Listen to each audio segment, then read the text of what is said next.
Boa tarde a todos. Está dando para escutar? Ou ainda está? Aumentar mais um pouquinho. Alô? Vai para cá? Está no máximo já. Alô? Alô? Alô? Alô? O Osmar estava aqui agarrado, mas sai. Foi devidamente doutrinado pelo nosso irmão. Né? Então, meus irmãos, muito boa tarde. Vou botar uma aguinha aqui. Pronto. Vou nem mexer muito no microfone para não. Hum. Que a paz do Mestre esteja com todos, sob as bênçãos de Jesus Gonçalves, dos mentores dessa casa, para mais uma tarde de estudos do livro Gênesis. Estava conversando até aqui um pouquinho antes com Bira. A Gênese é o livro do Pentateuco que encontra mais resistência entre todos nós espíritas, né? Se é o livro dos espíritos, se é o Evangelho, principalmente, que é fundamental, claro. O Evangelho é um livro que não pode, tem que ser cabeceira. Mas aí já o livro dos médios também já tem uma certa resistência. E o Céu e o Inferno também é um livro que não, não cria, né, assim, uma grande empatia. E a Gênesis, ao menos, é o primo, é o filho feio, é o patinho feio. Né? Mas a Gênesis, o Bira, quando nós conversamos, eu estou dando essa introdução porque a gente tem visto aqui que aos pouquinhos as pessoas, e lá nos outros dois cursos foi a mesma coisa, começou cheio, aquela coisa, aquela empolgação, depois foi. E isso acontece, é natural, porque ele, hoje, por exemplo, é um assunto muito grande, muito longo, mas é claro que eu vou resumir, e tem muita coisa de ciência. Nós até agora falamos de astronomia direto, né? Os astros, o espaço. E hoje e o próximo encontro, ele vai ser um pouco diferente, porque nós vamos nos voltar para a nossa casa, digamos assim, que é o planeta Terra. Não é? Nós vamos estudar o nosso planeta. E aí é que entra o que me fascina na Gênese, que é exatamente essa ligação da ciência com a filosofia e com a religião. Então, tudo que a gente vai ver aqui, 99%, gente, eu estava até conversando com você, falei, como é que eu vou? Eu não sou geólogo, porque hoje é geologia, geografia, misturado com astronomia, eu não sou um cientista. Mas como é maravilhosa essa doutrina, porque nós temos que ver a Gênese como os milagres e as predições, segundo o Espiritismo. A Gênese aqui, ela é um olhar, nós temos um olhar voltado para a doutrina que abraçamos, não é? Emmanuel, é normal nos livros do Emmanuel, Fonte Viva, Caminho, Verdade e Vida, Pão Nosso, né? Esqueci de um Vinha de Luz. Ele sempre fala assim, o principiante espírita, o aspirante, ele nunca diz que nós somos, porque nós estamos nessa gênese espírita também, nós estamos conhecendo, não é? Nos cultos lá em casa a gente às vezes conversa assim, puxa vida, eu já conheço tanto assim, tanto tempo, tantas coisas, não é tanto de conhecimento intelectual não, já conhecemos assim bastante os preceitos, principais preceitos, né? Aquele pilar, né? Da doutrina, da imortalidade, principalmente a imortalidade da alma e a reencarnação para a nossa evolução espiritual. Mas chega na hora das provas. Chega na hora disso aqui, ó, vou botar bem grandão, deixei, o Bira usou, tá? Tá mais fino porque o Bira confessou que usou. Então, eu fiquei feliz porque não foi uma compra em vão, né? Então, esse capítulo aqui, nós vamos falar sobre um assunto chamado isso aqui, ó. Uma palavra resume esse capítulo. A forja. Então, quando você começa a ver, quando nós começarmos a ver, eu queria que vocês fizessem na mente de vocês o que eu procurei fazer quando eu estava montando esse estudo. Porque ele é bastante complexo, vocês vão ver que é bem grande. Então, como o planeta foi forjado, não é? Como ele foi exprimido, dado, e como Deus faz conosco. E aí eu comecei a olhar para ele ficar essa coisa linda. Você já viram o céu? Eu adoro o outono, porque vocês pode estar calor, mas você olha para o céu, é um azul diferente, né? A natureza parece que ela está sempre se renovando. Então eu falei isso para você, né? Nós saímos de cá e falei, olha, não está mais aquela sauna, aquele verão, aquela panela de pressão que a gente estava vindo. Vocês corajosamente estiveram aqui nesses 2 meses e meio, com muito calor, mas hoje está uma tarde agradabilíssima, não é? Então, e eu olhei o céu, juro para vocês, e falei assim, caramba, porque a gente está estudando tanto geologia, tanto, passei a semana, 2 semanas falando, vendo as entranhas do nosso planeta, que eu olhei para o céu e falei, caramba, como o nosso céu fica bonito nessa época. E aí a gente vai vendo que o planeta vai passar por um monte de coisa que nós passamos, não é? As dores, né? O calor demais, fervura, frieza, que é a solidão, sem vida, de repente convulsões. A vida não é assim? Tá tudo bem, de repente acontece uma coisa do nada que muda tudo. E todas as etapas e períodos que nós vamos ver no planeta Terra, eles foram precedidos de alguma convulsão, de um choque. Os dois mais conhecidos, não é? O meteoro, que acabou com os dinossauros, se não acabasse a gente não estava aqui. Já viu os bichinhos? O mais baixinho dele estava 3 vezes do meu tamanho, que era o Velociraptor. Então, assim, como que foi que Deus foi preparando esse arquiteto, esse biólogo, tudo. Porque tudo que nós vamos ver aqui hoje, nada tem o dedo do homem, nada. E se não tem o dedo do homem, é uma criação de Deus.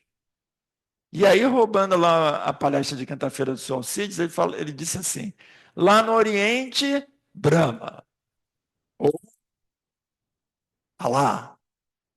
No Oriente Médio, ali nos judeus, Javé, Jeová. Aqui, Pai Criador, Deus. Todos são a inteligência suprema. Pergunta número 1 do livro: causa primária de todas as coisas.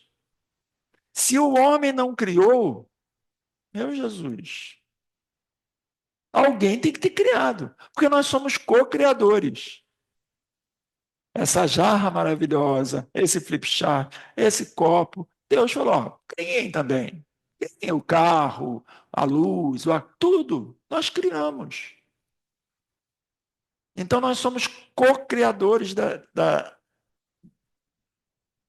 nossa vivência, do nosso meio, para mostrar o que? A nós, que como Jesus falou, vós sois deuses.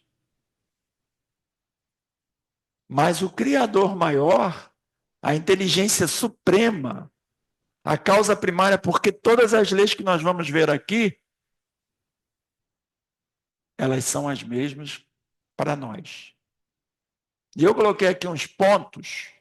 Então nós vamos ver como se forja um planeta e como se forja um espírito simples e ignorante até ele chegar ao estado de um Jesus, o nosso mestre, o nosso governador.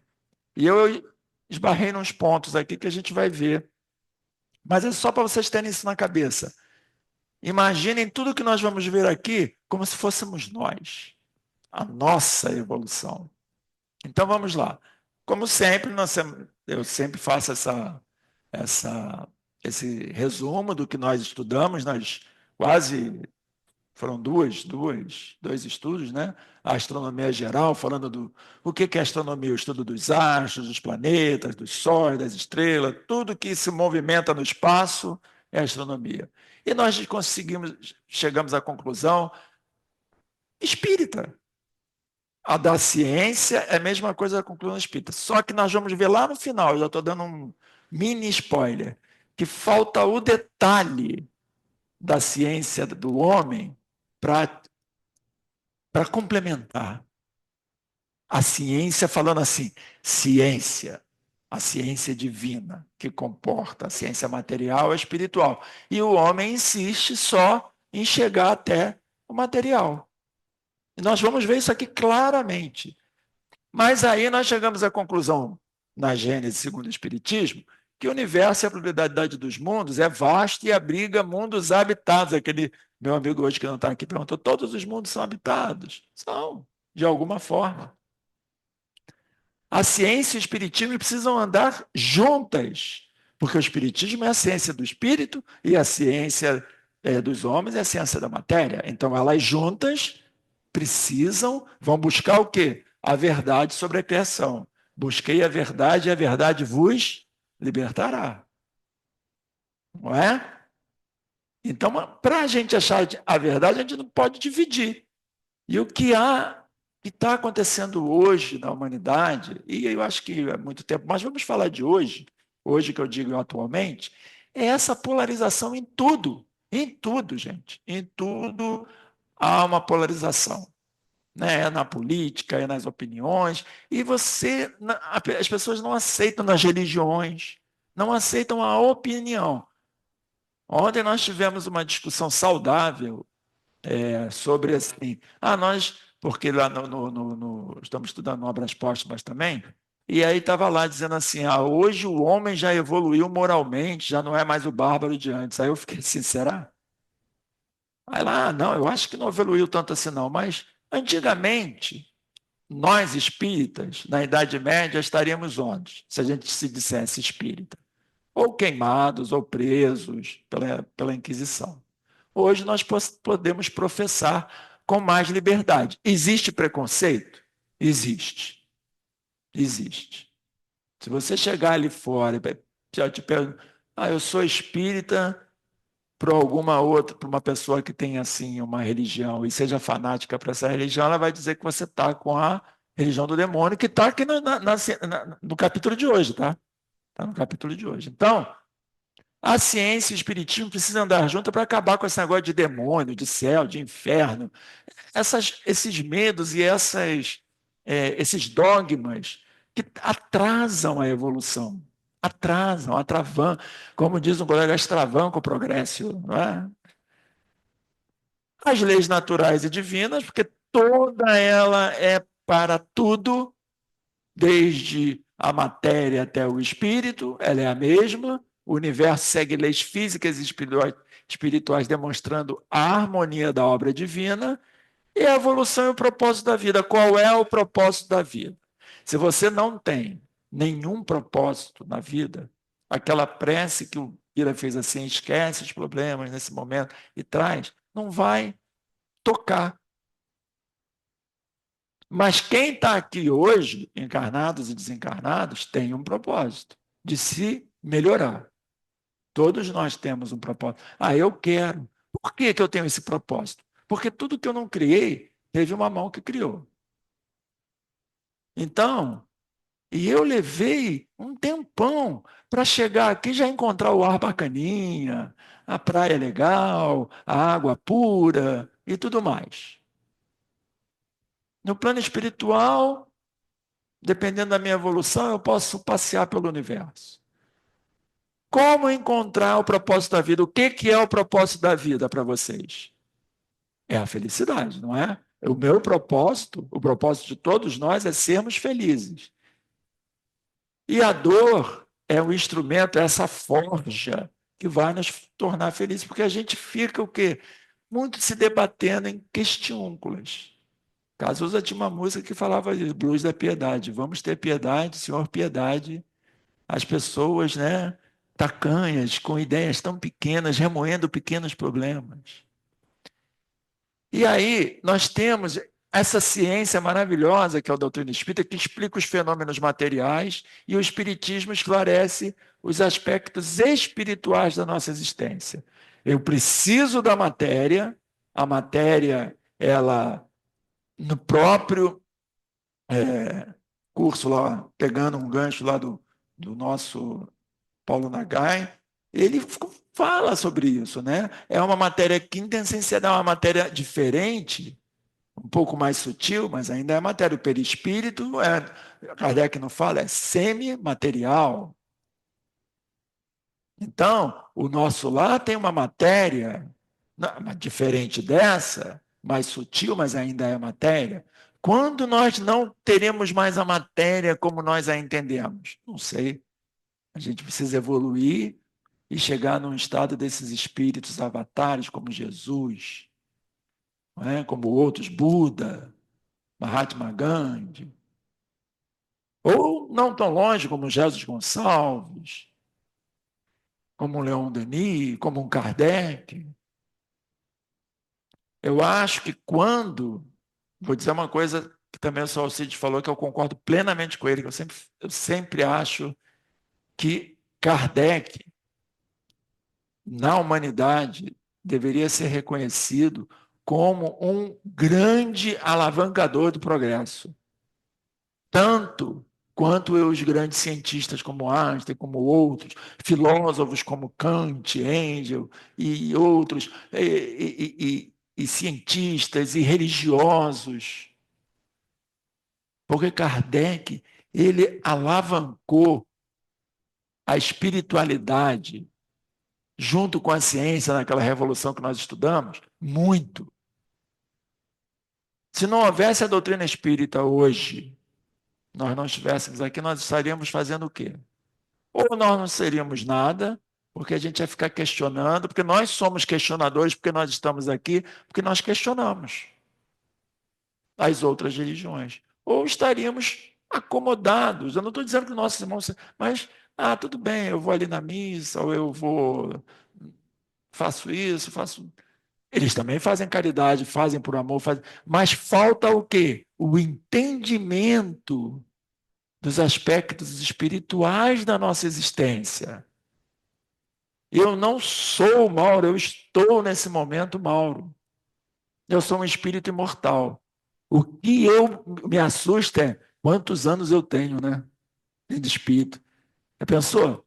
Se eu já nasci antes da Terra, há mais de 4,6 bilhões de anos, e não aprendi nada ainda, porque ela estava falando, vai ver que a gente estava lá, né, exilados de algum planeta, esperando o planeta se formar 4 bilhões de anos, e a gente lá parado naquelas colônias, dando trabalho para os espíritos.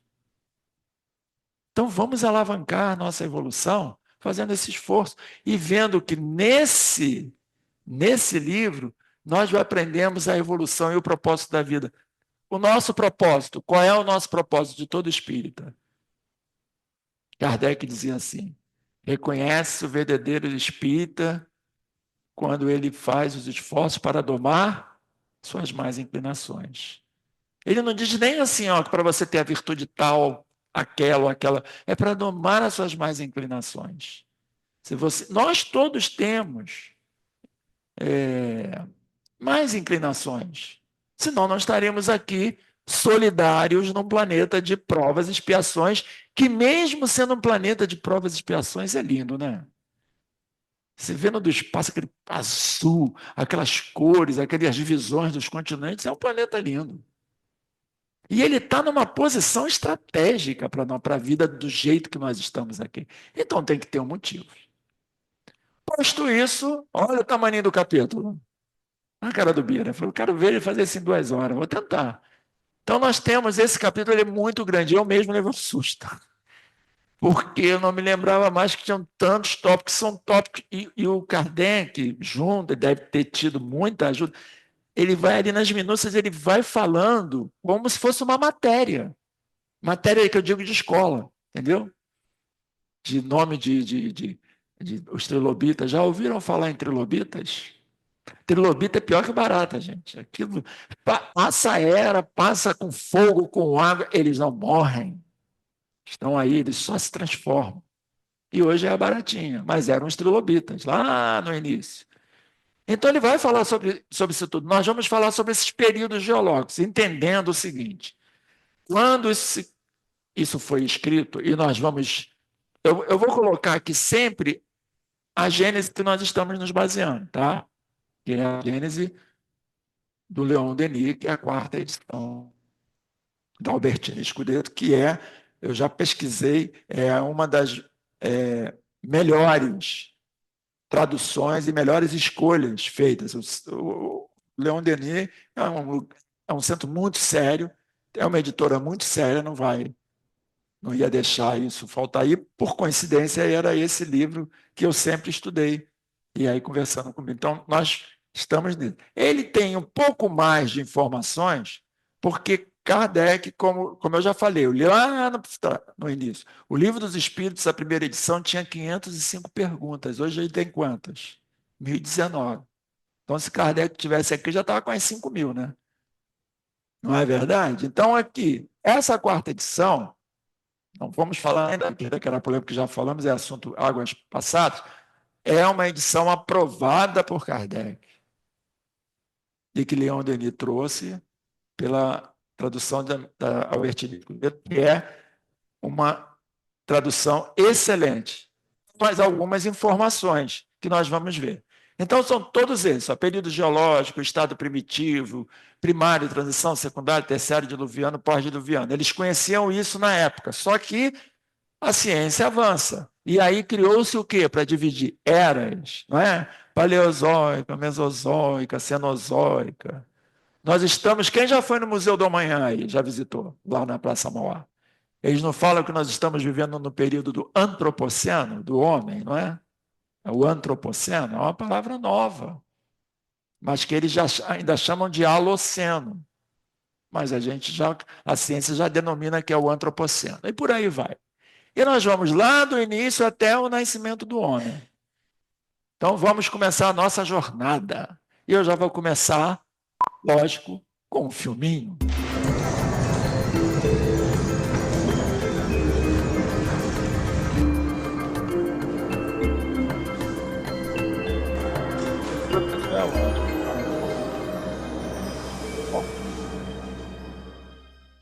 A melhor definição para o planeta Terra é nossa casa. A Terra também é o terceiro de um conjunto de 8 planetas em torno de uma estrela cuja luz é responsável pela manutenção de um fenômeno encontrado em abundância em todo esse planeta, a vida.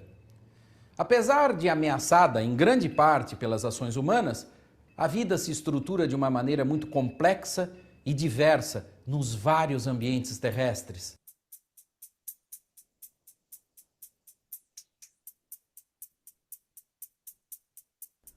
Entre os planetas rochosos do Sistema Solar, a Terra é o de maior diâmetro, com aproximadamente 12.700 quilômetros. Ela apresenta uma atmosfera que funciona como filtro de várias formas de radiação. As características da nossa atmosfera são resultado de uma forte interação entre o planeta e as espécies que aqui se desenvolvem. Se hoje tememos o aquecimento global, provocado entre outras coisas pelo gás carbônico produzido pelo homem, houve uma fase em que a presença desse gás na atmosfera contribuiu em muito para manter a temperatura média da Terra confortável para o desenvolvimento da vida.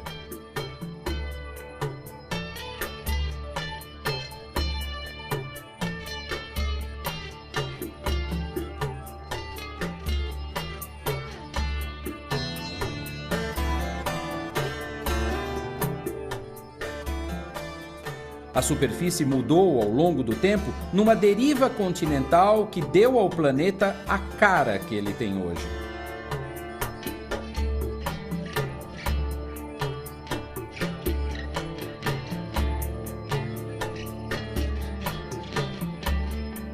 A fina crosta da Terra, cuja espessura varia entre 5 e 30 quilômetros, não é contínua. Ela forma grandes estruturas chamadas placas tectônicas, que interagem entre si e que eventualmente produzem grandes tremores de terra. A crosta está depositada, por assim dizer, sobre uma extensa camada genericamente chamada de magma. Com cerca de 5.000 quilômetros de profundidade, ela possui várias subdivisões. Abaixo dessas camadas, há o núcleo terrestre, que possui coisa dos seus 1.700 quilômetros de diâmetro, distribuídos numa região sólida no centro e líquida logo a seguir.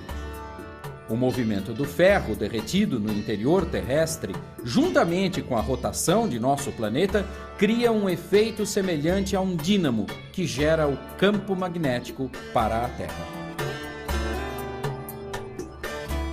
O eixo de rotação terrestre está inclinado em relação ao plano da nossa órbita.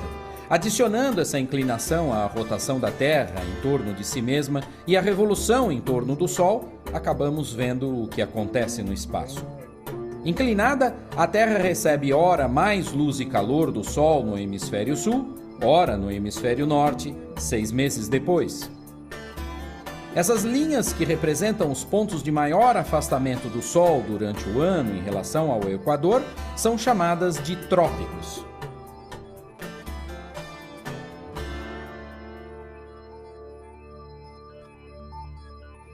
As estações marcam ciclos que, juntamente com as dinâmicas da atmosfera e água no planeta, resultam num ambiente ímpar para o desenvolvimento e conservação da vida.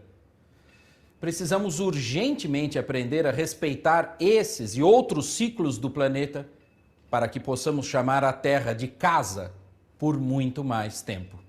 Até o próximo programa. Vemos assim um rápido panorama do que foi a construção desse planeta. Em alguma dessas etapas que o Valmir Cardoso falou, tem a mão do homem? Nenhuma. Essa grandeza, dessa coisa perfeita. Nós vimos a terra aquecida, a terra sólida, a terra gasosa, a terra solidificada, mas na era do gelo, e a terra como nós vemos hoje. Quantas transformações até que a vida chegasse. Então, para a gente continuar chamando ela de casa, a gente precisa cuidar dela, né? Ela levou 4 bilhões e 600 milhões de anos para chegar aqui. A gente, em menos de 100 anos, nós estamos fazendo um estrago nela, né? Vivemos um verão aí com crise hídrica, não só aqui, mas no Brasil inteiro e no mundo. Então, nós precisamos ter esse olhar solidário com a casa que nos abriga, porque ela é a verdadeira casa de todos nós. E eu anotei aqui umas coisinhas que ele foi falando, só para vocês terem, são curiosidades. Ele fala daquela camada fina, que é essa daqui, ó. A crosta, ela é dividida em hidrosfera e litosfera. A litosfera é a parte sólida mesmo, é o chão, né? Quando você for cavar, se você cavar, o homem só conseguiu chegar até 12 quilômetros de profundidade. A cada 30 metros a temperatura aumenta 1 quilômetro. São todas curiosidades que de tanto eu ver, trouxe para vocês. Então, você vai descendo, por isso que ele falou que a temperatura, ele disse mais ou menos 5.000. Olha, eu já achei literatura que diz que daqui até o núcleo tem 6.000, tem 7.000, tem 7.500, porque nunca ninguém foi lá, as pessoas calculam. Então, o número que mais se aproxima foi 6.000 quilômetros. Da litosfera, que é onde nós estamos, até o núcleo tem 6.000 quilômetros. E lá, aquele núcleo, que por fora ele é níquel e por dentro ele é ferro, que gera essa atmosfera, ele tem quase a temperatura do Sol, 5.000 graus. O Sol tem 7.000 e pouco. Então, nós temos em cima de um Sol, né? Só que ele está muitos e muitos milhares de quilômetros abaixo de várias camadas que nós vamos ver. O aparecimento do homem, eu vou deixar para depois. Vamos falar dos períodos geológicos? Aí vamos entrar no... O item períodos geológicos é o mais importante para a gente entender todo o capítulo, tá? Então, eu trouxe mais dados desse item da Gênese. Ele diz o seguinte, Kardec: a Terra traz em si os traços evidentes da sua formação, as suas fases. Vocês viram no filme, né, no início, todas as fases, rapidamente, porque não dá para passar aqui 4 bilhões e 600 milhões de anos. O Bira só falou que eu posso ficar até às 11. 4 bilhões de anos, a gente não sai daqui, né? Então, a gente passou rapidamente por esse processo e podem ser seguidas com precisão matemática nos diversos tipos de solo que formam o arcabouço terrestre. Como é que essa coisa é vista? O conjunto desses estudos constitui a ciência chamada geologia. Até agora nós estamos estudando a astronomia. A Terra nós vamos estudar a geologia. Ciência que nasceu nesse, ele fala nesse porque era o século que ele estava. Você vê como o século XIX foi o século, né? Aconteceu tudo. A doutrina estava preparada para chegar nesse século. E que lançou luz sobre a questão tão controvertida da origem da Terra e da origem dos seres vivos que a habitam. Gente, quando eu estava lendo, eu pensei só que a astronomia tivesse as suas teorias, cada uma com uma teoria. Não, a geologia, a geografia é tudo a mesma coisa. Tem geólogo que acha que é tanto, tem geólogo que acha que calcula diferente, tem astrofísico, astrogeólogo que já entra dizendo que não é nada disso, mas a gente vai pegando o quê? Baseado na doutrina, o que mais se aproxima da nossa realidade, né, que nós temos aqui hoje. E a história da formação da Terra, também está no item 1, está escrita nas camadas geológicas, olha elas aqui, ó, de forma muito mais exata que nos livros pré-concebidos, porque é a própria natureza que fala e se mostra descoberta. Eu até grifei isso, né? Ela se mostra. Nós estamos aqui. O mar, né, quando a gente entra na hidrosfera, mergulha, a gente sabe o que está acontecendo, porque é a própria natureza que fala, e não a imaginação dos homens que criou sistemas. Se deixasse, imagina se a gente não conseguisse cavar nada, se a Terra fosse realmente, a gente ia começar a imaginar, né? O que tem lá dentro, tem dragão, tem, enfim, a mitologia, né? A mente humana é uma beleza, né? Então, olha só, aqui eu já vou adiantando, é a litosfera. Aqui é o manto externo, mais externo, e aqui é o manto mais interno. Isso dá 1.700, 1.600 quilômetros. E aqui dentro é o núcleo. Aqui, está vendo mais amarelinho? É o ferro. E aqui fora é o níquel. Então, até chegar daqui até aqui, esse raio, é em torno de 5.000 a 6.000 quilômetros. E aqui dentro faz um calor. Quem já viu Viagem ao Centro da Terra? Esse filme é bom, como o Brendan Fraser, é muito legal, não é? Tem aquelas coisas, acham diamantes, porque o carvão fica ali dentro superaquecido, deve ter muito diamante, muita coisa lá, porque a Terra foi se formando, e aí nós vamos ver na semana que vem, uma coisa que o nosso irmão lá gosta muito de falar, como que foi as teorias de formação da Terra, de incrustação, de outras coisas, né? Veio de fora, veio das estrelas, veio do Sol. São teorias, tudo é teoria. Então está aqui, ó, as camadas da Terra. E essa camadinha aqui, a litosfera, que é nós, ela tem de 5 a 70 quilômetros de profundidade. Então, e nós vamos ver, ela começa bem fininha no início lá, depois ela vai. Então, tem lugares que ela é mais fina. Por isso que às vezes as pessoas constroem alguma coisa, né? E cai, porque não estudam o solo. O geólogo é isso, né? O geógrafo é outra coisa.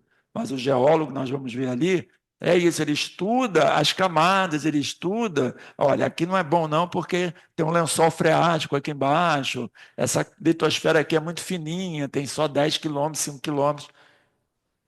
Então a gente precisa estudar. Olha como tudo é estudo. Aí Deus cria e o homem precisa estudar, aprender.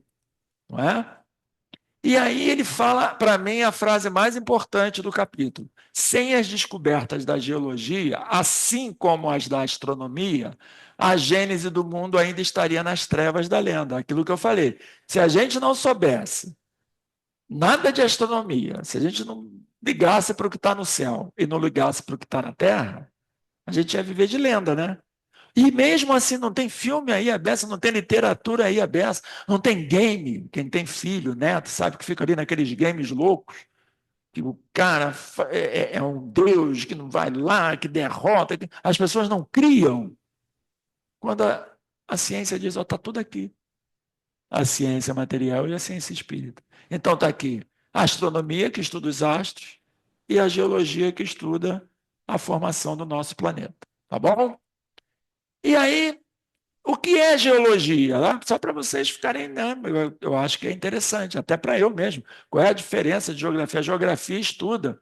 A geografia tem duas partes. Ela estuda os continentes e a parte social, né? A geografia social, o IBGE não conta as pessoas, tem a geografia social. A geografia já ela é mais uma caminhada superior. A geologia vai mais fundo na coisa. Então, a geologia é uma ciência que estuda a composição, a estrutura, a origem, evolução e os processos que moldam a Terra ao longo do tempo.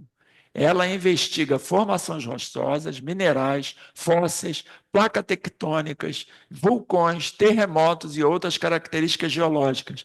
Está tudo nisso aqui, ó. Tudo que nós estamos falando está aqui no capítulo, tá? Vocês vão ver que tudo isso aqui está no capítulo. E aqui, ó um fóssil. Isso aqui é um fóssil, tá? De um lagarto. As placas tectônicas, o que elas fazem? Elas criam vulcões. A minha mulher já viu 150 mil vezes A Falha de San Andrés, aquele filme mentiroso que aquele sujeito The Rock, ele consegue. Pior ainda é 2012, né? Que o sujeito fica pulando as placas tectônicas com o carro, né? Então, mas eu gosto também, eu acho legal. O homem fica criando na mente dele que ele pode vencer a natureza, né, de qualquer jeito. E aqui são as placas tectônicas, tá vendo? E o que, que são as placas tectônicas? Eu botei aqui, ó, entre a litosfera e lá o primeiro manto, tem uma coisa chamada atenosfera. Olha, aprendi geologia. Virei uma noite para aprender. Entre a litosfera, que é dura, e a atenosfera, que já é mais. Ela já é o início do manto, e o manto ele se movimenta, tem as placas tectônicas, que também são rochosas, só que elas se movimentam de vez em quando, né? E o que elas causam? Maremotos, terremotos. Elas se movimentam. Nós vimos lá no filme, lembra? São 7 placas tectônicas. Eu não vou trazer tudo, senão a gente não ia sair daqui hoje. São 7. Uma delas está lá na Califórnia, todo mundo sabe, tem uma fenda lá enorme. Tem nas Filipinas. Por que teve aquele tsunami? Por causa da placa tectônica que tem lá nas Filipinas, aquele tsunami de 2004, que mudou até 1 grau aí o eixo da Terra, tão poderoso que foi, e outras. O Japão está cercado, né? O Japão vive ali caminhando em cima de placa tectônica. Vive com vulcões, terremotos, maremotos, tsunami que teve aí, né? Que também destruiu aquela Fukushima, né? E aqui elas ficam passeando ali embaixo sem incomodar. De vez em quando elas dão um tremor. Querem coisa mais interessante? Você vai na Finlândia, você olha, vai na Finlândia é maneira de dizer, eu nunca fui, mas você olha assim qualquer. A Finlândia é gelo puro, né? Só tem gelo, ela fica quase lá no Polo, ela, a Groenlândia. E eles têm espécies de macacos lá que eles têm um verdadeiro oásis, porque eles têm o quê? Geysers. E como é que lá do fundo da Terra é tão quente e se a crosta é tão gelada, né? -50, -60, a Groenlândia é geladíssima. E o Trump está querendo a Groenlândia, mas isso é outra história. Não grava isso. Ele quer tudo, né? Ele quer tomar conta de tudo, quer o Canadá. E são lugares muito gelados, tem 40 mil habitantes. Eles fizeram até um plebiscito agora, virou. E aí você viu o gelo, a camada, eu falei, gente, como é que a pessoa sai para trabalhar? Sai de manhã, porque funda, vem aqui. E aí, aqueles macacos descobrem o que? Lagos de água fervendo e ficam lá. Eu não sei se vocês já viram, os macaquinhos vermelhos. Falei, gente, que maravilha, não. Eles sabem onde é que está. Gente, foi o homem que disse para ele, ó, ali tem água quente. Não é? Então, olha a mão de Deus guiando tudo. E a geologia também é fundamental. Lembram do vídeo lá? Vamos tratar bem a nossa casa. Ela deveria isso ela faz, explora recursos naturais. A Petrobras tem muito geólogo lá na Petrobras. Se alguém for geólogo da Petrobras, tem muito geólogo lá. Porque ela precisa do petróleo, do gás, os minerais, a água subterrânea, além de contribuir para a compreensão e prevenção de desastres naturais. Isso os países se reúnem, e aí de vez em quando um sai porque ele usa muito petróleo, ele usa muito gás, e ele não está interessado se está poluindo, ele está interessado no poder e no dinheiro. Então eu achei essa figura interessante porque é isso que acontece. E o planeta aqui no meio, né? Fervendo. Porque nós estamos acelerando muito o processo que é natural. Tá? Os geólogos dizem o seguinte: a Terra, os continentes, Pangeia e outros, Quinéia, que já tiveram antes, continuam a se movimentar e eles vão. A gente vai daqui a uns milhares de anos, vai se separar, vão haver outros, vai mudar a configuração. Não tinha Atlântida, não tinha Lemúria. E cadê a Atlântida? Cadê a Lemúria? Enfim, muitos continentes, a Terra vive se modificando. Ela vive, só que nós não percebemos, porque para nós o tempo é muito humano, né? E o tempo de Deus não é divino. Períodos geológicos, aí é que entra, vamos entrar lá nos períodos geológicos. Um fato, está lá no item 7, tá? Um fato característico da mais alta importância pelo testemunho irrecusável, lembra que ele fala que está na Terra a prova? Consiste na existência em enormes quantidades de restos de fósseis de animais e vegetais. E eu, sinceramente, quando eu olhava isso, antes de ler a Gênesis, eu ficava, mas que profissãozinha chata essa de ficar passando, né, pincelzinho na pedra, gente. Aí eu vejo a importância que é de você conhecer a história do seu planeta, né? Mas é que você fica lá, vai para o Egito, cava, né? Aquele pessoal com aqueles buracões, aí vem. Aí, e tem ainda a legislação, né? Aqui, até aqui vai o geógrafo, depois até aqui vai o geólogo, depois até aqui tem que entrar o paleontólogo. Tem leis, tem tudo. O ser humano, ele complica as coisas, né? Mas a Terra está ali, ó, cheia de restos de fósseis animais e vegetais aqui, ó. São fotos de vegetais que formam gases, petróleo, tudo que a gente explora hoje são fósseis. Aqui é um fóssil de um pterodátilo e aqui é uma rocha, que ele fala aqui, ó, vegetais nas diversas... com esses restos são encontrados até nas mais duras rochas, por isso que eu botei uma aqui com bem dura, olha aqui, ó, concha, tá vendo? Encontrando nas mais duras rochas, é forçoso concluir que a existência desses seres é anterior à formação dessas mesmas rochas. Então, ele fala lá nesse próprio capítulo que até esses moluscos, que foram os primeiros assim, animais vertebrados e com celular, eles estão cravados nessa rocha. Tem que ficar ali naqueles. Eu vi um filme, Caçadores da Arca Perdida, né? Eu não sabia por que ele andava com aquela pastinha, ele abria, parecia até um cirurgião, né? Era martelinho pequenininho, grande, porque eles precisam fazer e tem que ter muito cuidado para juntar, porque às vezes um osso está aqui, o outro está lá, para juntar tudo isso, para montar um fóssil, né? Tem a Lucy ou Lúcia, não sei, que é o humana mais perfeitinha que eles acharam, montaram. Então, é legal você saber. Eu gosto da profissão, tem que ter uma paciência danada, né? Eu já ia chutar aquela areia toda, aquele granito todo, porque tudo é granito, tá, gente? A nossa litosfera. E no item 13 ele diz o seguinte: o estudo, olha as camadas, o estudo das camadas geológicas atesta, assim, o que foi dito, formações sucessivas que mudaram o aspecto do globo, nós vimos lá no início do vídeo, dividindo a sua história em épocas, e muitas épocas, que constituem os períodos geológicos, eras, períodos, ainda tem os éons, que eu nem trouxe isso, gente, que as eras são tão grandes que eles dividiram mais, aí eu não trouxe porque aí é muita ciência e não vai agregar, que constituem os chamados períodos geológicos, cujo conhecimento é essencial para o entendimento da Gênese, está lá no item 13, até da primeira edição mesmo, tá? O mesmo item. Essas camadas todas, tá vendo? Olha lá, vegetal, litosfera, água, por aí, tudo está dividido em épocas. E que épocas são essas? Eu fui lá na própria Gênese e trouxe as eras que está na quarta edição. A pré-cambriana, olha só a época pré-cambriana, a era pré-cambriana. Ela vai de 4 bilhões e 600 milhões até 550 milhões, gente. Olha o tempo, o carinho com que Deus foi criando o planeta para nos abrigar. Formação da Terra, apareceram os primeiros organismos unicelulares, as algas azuis esverdeadas, aparecem os animais multicelulares de corpo mole, vermes e águas-vivas, mas isso deve ter acontecido aqui no finalzinho.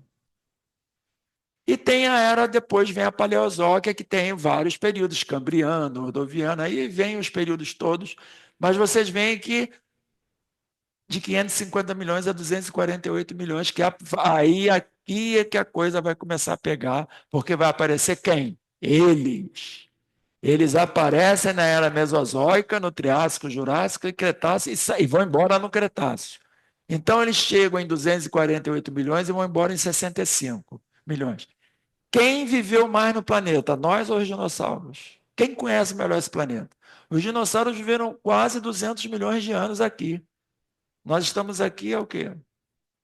Segundo a ciência, porque cada um diz, mais uma vez, eu encontrei literatura da USP dizendo que é entre 150, e eu fiquei com essa, porque a USP é uma faculdade séria, e 300 mil anos na África, lógico, e migraram para a América entre 40 mil e 60 mil anos atrás, então não tem muito tempo. Se a gente for contar no relógio, 24 horas, eu vi isso num vídeo, tá? Mas eu não trouxe o vídeo porque também vai ficar muito vídeo.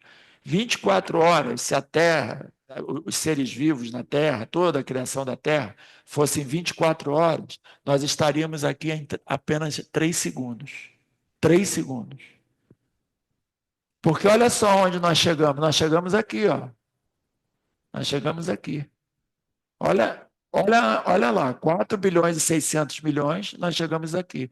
E ainda vou mais além. O Neil Grayson Tyson, ele botou um calendário na criação da Terra. Ele falou que dos 365 dias, que seriam os 4 bilhões e 600 milhões, nós estamos aqui no minuto final do dia 31/12, sabe? Quase cantando o Ano Novo, Feliz Ano Novo. Nós chegamos nesse momento. Olha como nós estamos aqui há pouco tempo, como a Terra foi toda trabalhada para nós podermos estar aqui. E aí, nos estados primitivos do globo, ele teve o primeiro estágio. Eu achei muito interessante isso. Ele era uma massa incandescente, não é? A Terra. E ela era composta por matéria cósmica em fusão, passando por transformações que levaram à formação da crosta terrestre, da atmosfera e dos oceanos. Então, no início, ela era uma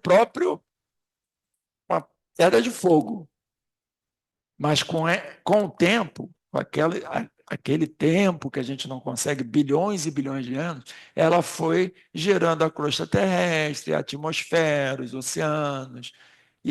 Por que eu botei essa pessoinha aqui? Ó? Por causa disso que ele vai falar, ó, lá no item 17 e 18. Pode-se comparar a Terra a um pedaço de carvão, nessa época primitiva, que sai em brasa da fornalha, cuja superfície se apaga e se resfria ao contato com o ar, enquanto o seu interior se mantém em brasa, conforme se verifica se o quebrarmos. Se naquela época um ser vivo pudesse existir na superfície do planeta, seria iluminado apenas pelo brilho sinistro da fornalha colocada sob seus pés e da atmosfera esbraseada. Naquela época, como tinha muita convulsão no planeta, o Sol não conseguia iluminar essa fase, porque estava tendo muito meteoro, muita coisa chegando, muito material de fora, a própria Terra formando o seu núcleo. E aí formou-se um gás carbônico, que não dava para respirar, mas nós somos feitos de carbono, mas era carbono permeava o planeta, e ele era muito aquecido, por isso que tem muito diamante lá no fundo. Quem viu o filme, o menino ainda trouxe uma sacola cheia de diamante, né? Quem viu o filme. Então é isso que nós encontraríamos se estivéssemos lá naqueles períodos primitivos. Por isso que eu botei aqui de novo, tá? E o período primário? O período primário, que é a era pré-cambriana, ainda é a era pré-cambriana, hein? Período primitivo e período primário. Nós estamos lá na era pré-cambriana. Esse período foi marcado pela formação da crosta. Aí a gente já vê a Terra não tão abrasiva, mas começa a resfriar. à medida que o planeta resfriava e se solidificava. A atmosfera e os oceanos começaram a se formar com a condensação dos vapores. Essas transformações prepararam o ambiente para o surgimento da vida nos períodos geológicos subsequentes. Então, nós tivemos aquele primeiro momento da formação da Terra que nós vamos ver semana, na outra, como começou mesmo, né? Tem três teorias,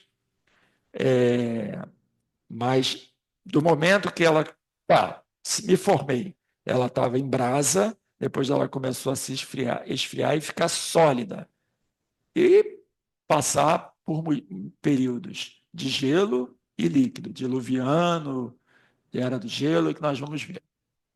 E ainda no período primário, nos itens 19 e 20, ele diz o seguinte, ó, a primeira consequência desse resfriamento foi solidificar aquilo que eu falei, a gente estava pisando em carvão em brasa, imagina a gente lá, de repente a gente olha para baixo, ela está começando a ter solo, ela começa a se solidificar, da massa em fusão, ela está tendo, o que está acontecendo? Uma fusão nuclear lá no núcleo, né? Aquela coisa é um reator nuclear gigante que está moldando esse planeta. E formar uma crosta resistente que, a princípio fina, foi engrossando pouco a pouco. Por isso que ela tem essa variedade, que vai de 5, 7 quilômetros até 30, a litosfera. Constitui pedra chamada de granito, de extrema dureza, assim denominada pelo seu aspecto granuloso. E a segunda consequência do resfriamento foi a liquefação de algumas matérias contidas no ar, em estado de vapor, e que se precipitaram na superfície do solo. Houve, então, chuvas e lagos de enxofre, outros, betume e outros elementos. Carvão, houve uma chuva, porque houve um resfriamento, houve uma chuva de elementos. E vamos nós. E ainda lá no item 21, esse foi o aspecto desse primeiro período, verdadeiro caos de todos os elementos misturados. Lembram da tabela periódica que a gente viu lá no início? Hélio, hidrogênio, carbono, nitrogênio, tudo isso misturado estava fazendo a Terra. E ela estava buscando uma estabilização onde nenhum ser vivo ainda poderia existir. Por essa razão, uma das características que o distingue dos demais em geologia é a ausência de qualquer vestígio de vida vegetal ou animal. O planeta está em brasa e está ainda se formando, ele precisa de um tempo para criar vida. E nós vamos chegar lá também, no capítulo que fala da Gênese da Bíblia. Eu acho muito interessante a Gênese do Segundo Espiritismo, porque Kardec não fecha os olhos para a Gênese bíblica. Nós vamos estudar isso mais lá na frente, é um capítulo da Gênese. E esse período de transição, que aí já vai da era pré-cambriana, 550 milhões de anos, já vai entrando. Então, olha só, 2 períodos só marcaram mais de 4 bilhões de anos sem vida. A Terra incandescente e ela resfriando para formar os componentes. Mais de 4 bilhões de anos.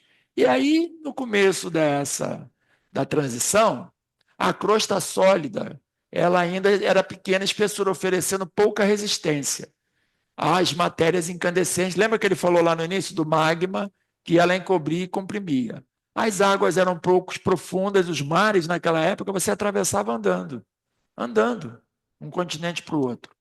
Por isso que nós vamos ver a prova disso. Lembra que Kardec falou? A prova está na própria Terra, nos fósseis e nos animais. E nós temos um animal especial que é a prova de que os oceanos eram rasos e você podia ir de um hemisfério norte para o hemisfério sul caminhando. As águas pouco profundas cobriam quase toda a superfície do globo, com exceção das partes mais altas, formando terrenos baixos frequentemente submersos. Quem estava no alto, né, a terra alta, e embaixo eram montanhas, até não eram nem montanhas, eram terras que eles chamavam de altas, e embaixo mar. Mas mar rasinho, tá, gente? O que muita gente gosta. A água está rasinha, é isso que muita gente gostava. E ele também foi modificando o ar, ó, foi se livrando dessas matérias mais pesadas, gás carbônico, metano e outros gases mais pesados, e se condensaram por efeito do resfriamento, precipitando na superfície do solo, depois arrastadas e dissolvidas pela água.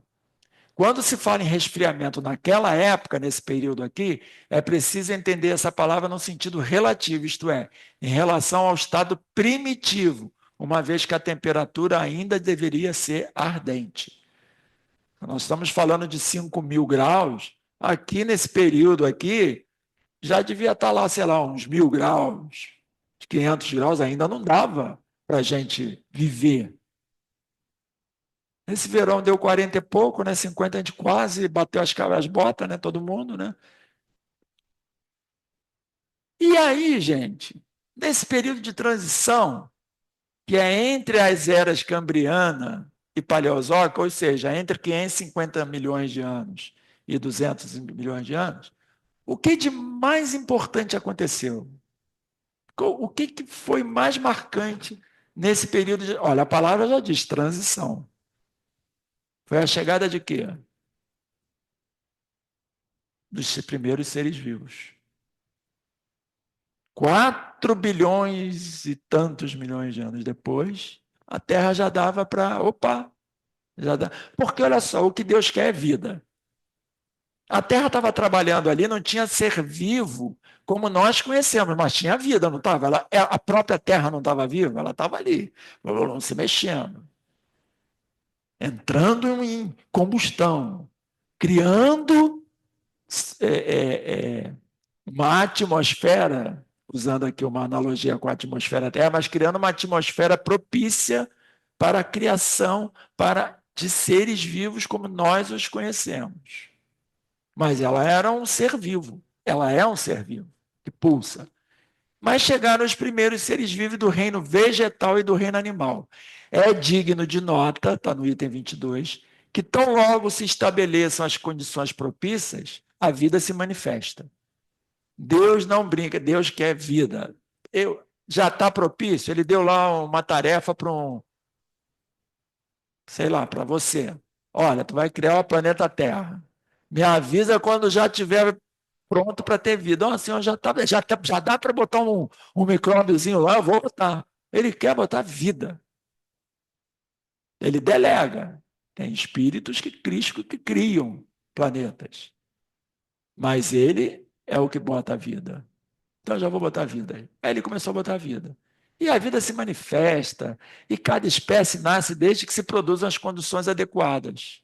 Pode-se dizer que os germes ali estavam latentes, aguardando apenas as condições favoráveis para eclodir. Já estavam ali, já posso, que nem criança, né? Posso. Já dá para eu sair?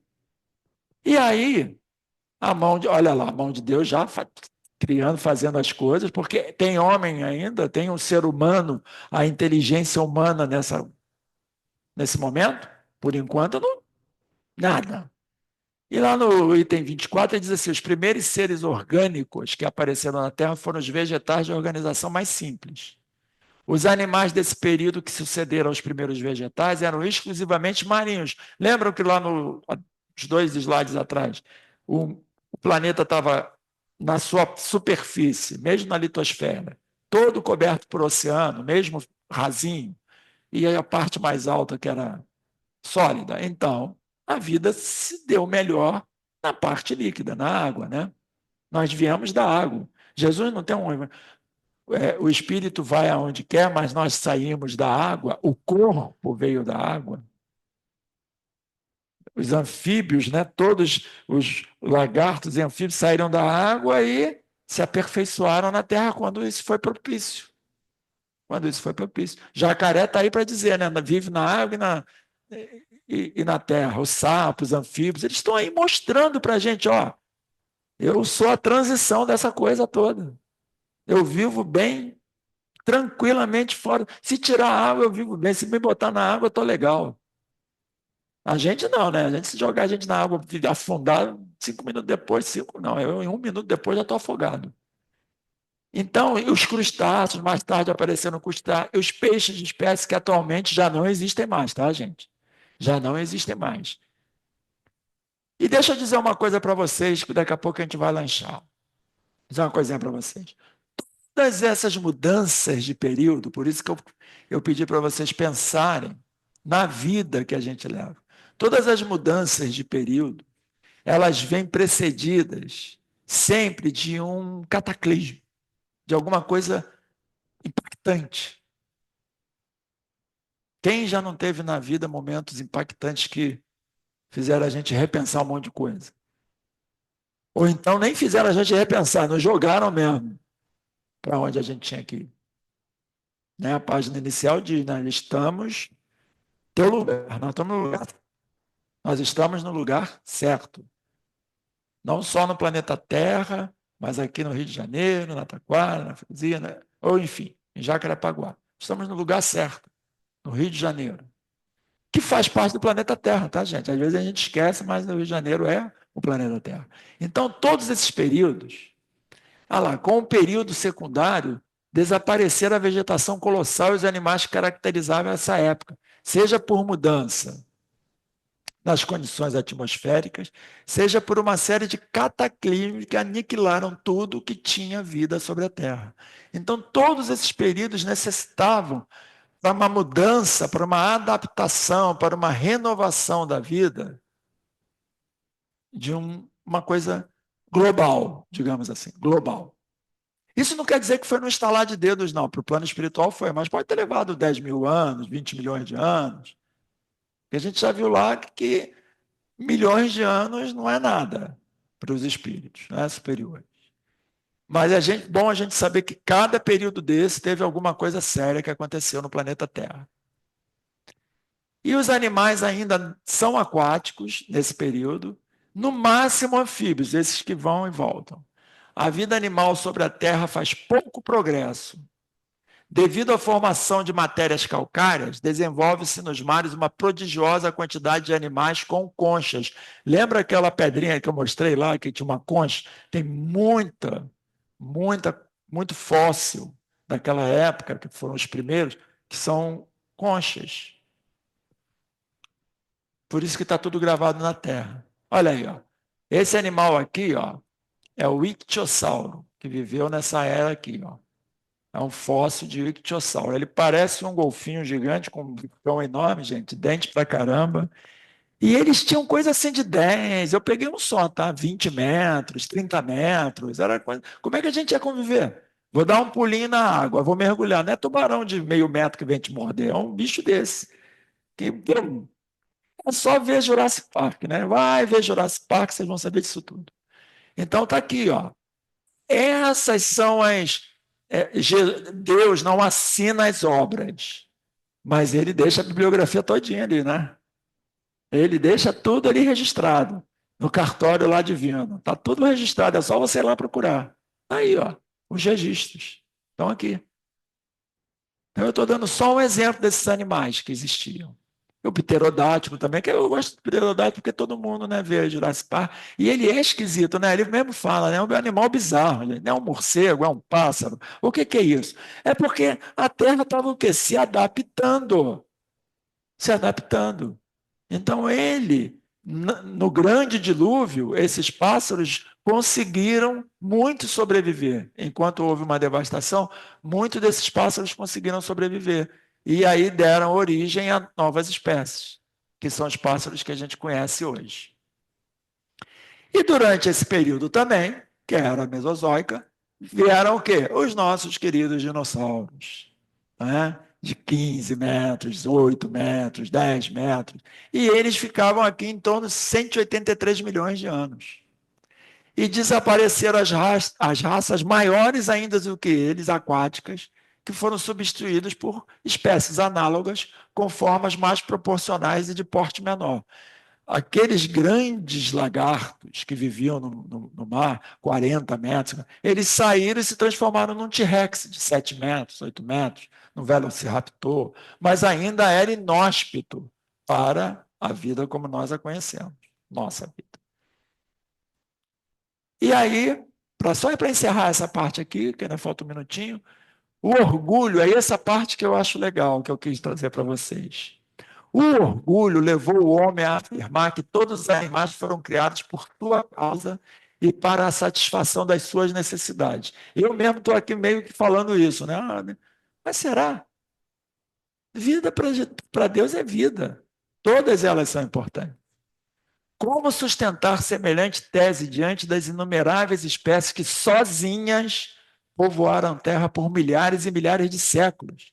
Os dinossauros não precisavam de ninguém durante 200 milhões de anos. Para acabar com ele, vinha um meteoro. Até que eles desapareceram. Entretanto, todas essas espécies tinham a sua razão de ser, a sua utilidade. Deus não pode tê-las criadas por um capricho da sua vontade. Com que fim ele as fez? Com o fim que há de ser soberanamente sábio, embora ainda não o compreendamos na sua totalidade. Mas sabemos que esses animais são os fósseis que alimentam de energia, de tudo hoje.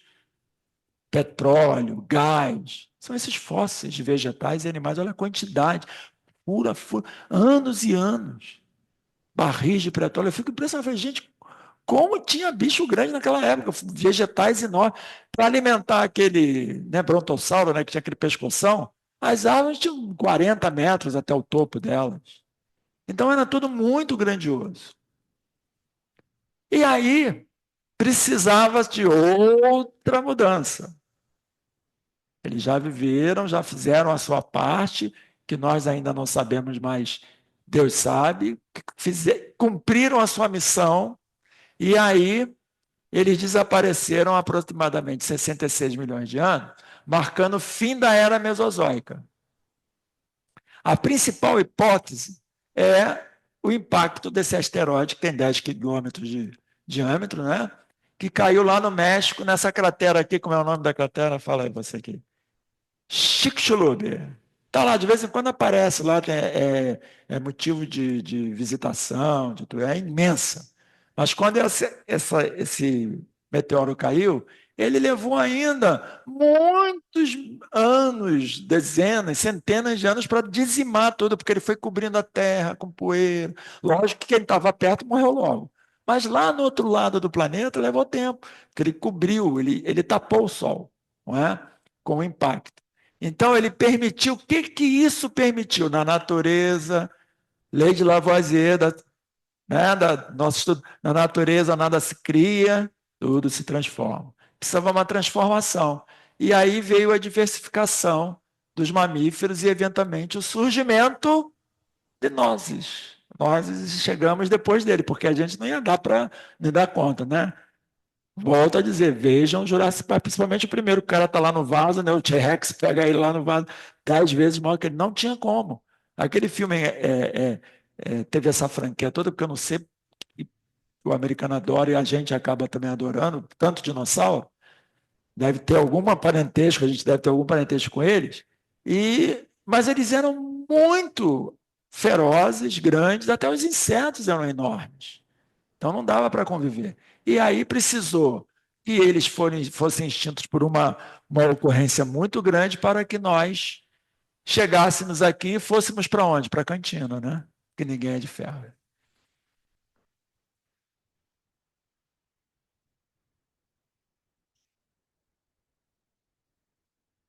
Não. Não, aquele filme é Parque de Dinossauro, né? Eles pegaram. Você não viu o filme? Eles pegaram, criaram geneticamente de um fóssil alguns é, alguns ovos, né? Você que ela que é uns cientistas, ele montou um coroa, né? Montou isso lá em década de 90. O primeiro mesmo, eles criaram geneticamente, pegaram de fósseis, paleontólogos, trouxeram e falaram: ó, quero criar um parque para atrair pessoas, mas só fêmea, só fêmea.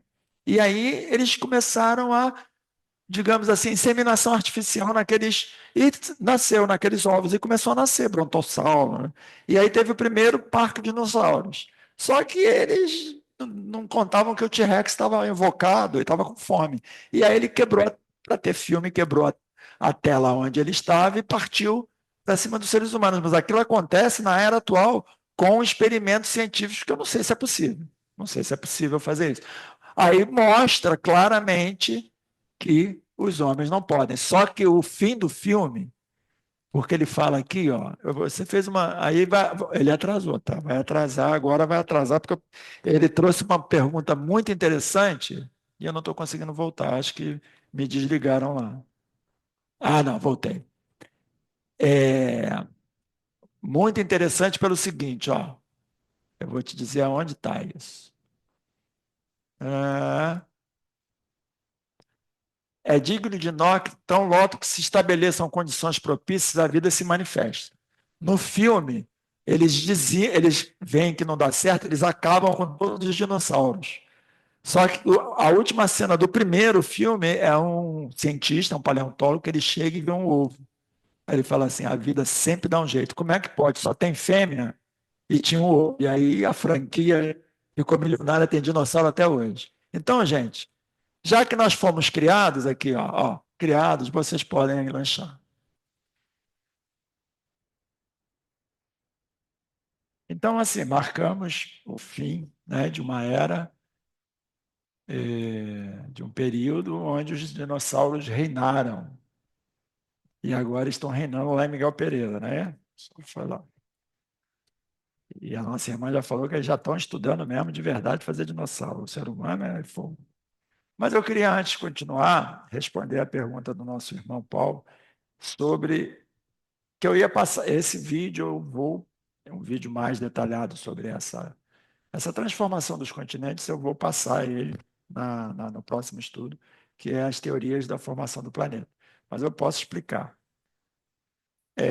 O planeta, durante a sua formação, nós somos planeta Terra, mas o nome do planeta Terra deveria ser planeta Água, né? É 70% de água e 30% de terra, mas tudo bem. É, ele houve um momento que ele estava tomado por oceanos e os continentes eles estavam todos agrupados. Teve o mais famoso deles, teve vários, mas o mais famoso é o Pangeia, né? Se vocês já ouviram falar. E aí ele falou, pô, aquele vídeo que ficou separando, o que que causou aquilo? Durante 230 milhões de anos, nesses períodos primários, de transição secundária, a formação da Terra, os continentes foram se separando porque a litosfera, que é onde a gente pisa, era fininha, o manto estava muito próximo e tinha o que? As placas tectônicas, tem, né? E elas navegavam com muito mais facilidade. E aí elas foram separando o movimento da Terra. Você não vê a Terra que ela é assim, ela não gira assim, ela gira empinada, né? Até ela chegar ali, ela balançou muito. Então as placas teve muito abalo, foram separando e aí formaram dois continentes, a Laurásia, tá? E o continente chamado Gondwana. A Laurásia era a América do Norte, a Europa e a Ásia. Depois eles se separaram. E o Gondwana era a América do Sul, a África, como o senhor falou, e a Índia. A Índia foi um continente muito interessante, porque ele saiu lá do hemisfério sul e foi subindo, subindo, subindo, subindo. A Austrália não, ela foi só se afastando. Mas a Índia foi subindo, subindo, subindo e bateu aonde? Lá em cima, lá no Tibete, né? E formou o Himalaia, que a gente viu ali a formação do Himalaia. Aliás, nós vamos ver, eu estou até me adiantando. Aí, tá vendo? Fez a pergunta, eu estou me adiantando. Então é por isso. Tá ok? Tá respondido, São Paulo? Tá bacana? Mas semana que vem eu vou trazer um vídeo um pouco maior com essa transformação um pouquinho mais lenta. Mas não é maior, é muito grande, não, 5 minutinhos. É que esse foi 2 minutinhos. Então, com esse fim do período da formação, como se diz, do planeta, dos dinossauros, que, como nosso irmão falou lá, que vieram dar uma moldada nesse bolo, né? Que é o planeta Terra, vieram ver se esse planeta é firme mesmo, porque eles pesavam tonelada, né? Vamos ver se esse planeta aguenta um prédio lá, né? Grande, né? Então, tudo tem um motivo. Eu gostei do que ele falou. Veio para compactar o planeta. Certo, tudo tem um motivo. Deus tem um plano para tudo. E aí entramos no período terciário e quaternário. Ele fala mais do terciário, mas são os dois últimos períodos. Não, é do companheiro, é. Eu só estou falando que você, a companheira da casa que falou que eu achei que foi muito, muito pertinente, muito interessante. Porque olha só, ninguém estava lá tirando foto, fazendo selfie, não tinha ninguém. Era Deus e os espíritos que estavam lá ajudando, criando. Nós poderíamos até estar lá olhando, mas a gente não lembra, esquecemos, a encarnação fez a gente esquecer. Então vamos lá. No período terciário, agora eu deixei aqui a palavra forja, porque agora nós estamos chegando nos finalmente e nós vamos ver como nós somos forjados. Né? No período terciário, é uma nova fase, né? A era de Aquário, né? Não tem a nova fase para a Terra. O estado da sua superfície muda, as condições se modificam. Os primeiros tempos desse período são assinalados por uma interrupção da produção vegetal e animal, aquela produção vegetal e animal da época, aquelas árvores gigantes que consumiam muito. Por que, que os animais eram tão grandes e as coisas eram tão grandes naquela época? Porque do carbono passou a ter o quê? Muito oxigênio. O oxigênio faz as coisas ficarem imensas. E vocês viram no filme, não sei se vocês perceberam, nós somos 77% de nitrogênio e 21% de oxigênio. 21 tá bom, a gente respira muito bem. Então o planeta não tem oxigênio, naquela época era mais de 50%, então os animais eram enormes. E aí as coisas tiveram que dar uma sentada, opa, peraí, vamos ver o que vamos fazer. Está lá no item 33, tudo revela os traços de uma destruição. Lembra que eu falei que cada período passa por um momento de solavanco? É igual a vida da gente, de vez em quando tem uns solavancos, mas é para o bem. No final, a gente vê, foi para isso, então tá bom. E às vezes, esse no final, como o Divaldo falava, que as pessoas pensam, não é nessa vida, não é? Às vezes a gente passa por momentos difíceis durante uma existência inteira para ter, se bem vivido, para termos esse período terciário mais tranquilo, uma vida seguinte, ou em outras vidas. Por isso que temos as sucessivas reencarnações, que vai ser tema quando a gente for estudar raça adâmica, quando a gente for estudar as migrações e transmigrações de espíritos para lá e para cá nos planetas, nós vamos abordar esse assunto. Então, tudo é preciso de um tempo, nós precisamos de um tempo para lapidarmos o nosso espírito, e às vezes a gente precisa de um tempo em silêncio, né? Eu acho que a Terra estava assim, vou dar um tempinho, já teve muita coisa aqui, deixa eu dar uma respirada para agora preparar a nova fase. Né? Então foi isso que eles vão se falar. Então ela foi se adaptando à natureza do meio em que estava destinado os novos seres vivos. E o que mais uma vez lá o detetive. Quais os fatos marcantes desse período? Quem é que sabe aí? Agora, esse período, gente, é de 230 milhões, é 230 milhões, né? De 100 milhões de anos para cá. É esse período. Quais são os fatos marcantes do período terciário e quaternário, né? Da era cenozoica, que é a era que nós estamos vivendo? Ninguém falou nada, então vamos continuar. Está lá, ó. 66 milhões a 2,6 milhões de anos. Das questões 30 a 40, Kardec vai comentando sobre o que aconteceu de importante nesse período. E aí eu fiz um resumo, claro. Aquela questão, está vendo como é que tudo Deus faz? O senhor fez aquela pergunta, eu não estava pensando nem na... E aí foi... A Índia fez aquilo ali, ó. Surgiram os Alpes, os Himalaias, as montanhas rochosas, devido ao transporte das placas tectônicas. Os continentes foram se separando. A Índia estava lá nesse continente chamado Gondwana, que nós estávamos juntos, África, América do Sul, e Índia e Austrália.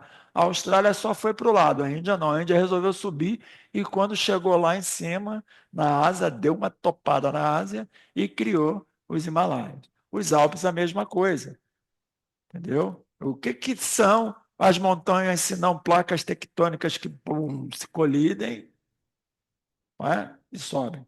O bolo não faz quando ele está lá aquecido? É isso.